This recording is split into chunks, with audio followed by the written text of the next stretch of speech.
Rex Ryan, you thinner, still a fat slob, low-life scumbag fuck.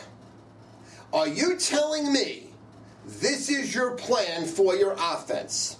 Tony Sparano, the reason you're not having any head coaching jobs is what we saw in week 3 of the preseason. Now again, does it count for real? Absolutely not.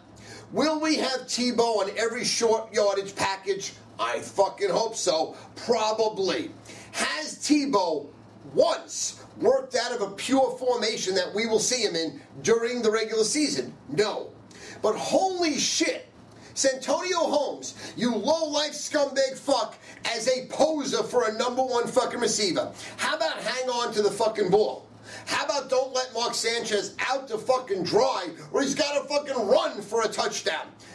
Catch the fucking ball. Run a fucking route. Can somebody get fucking open? And Sean Green, Jesus Christ, I mean, he's not going to be able to run. We got no fucking blocking. We argue about the worst offensive fucking line I've ever seen in my fucking life. And listen, Rex, what have you been doing besides sucking your wife's fucking toes like the fat slob scumbag you are and losing fucking weight?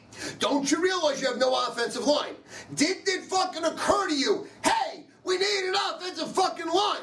What are you going to wait until they cut everybody and then right before the season you're going to jam people in? They better. Let's take the whole offensive line besides our center and get fucking rid of them. I mean, Jesus fucking Christ. Besides, let's say the new guy we fucking just drafted. But unbelievable. That was fucking painful. That was the equivalent of taking needles and sticking them in my eyes and up my fucking ballsack. And again, I'm going to reiterate this.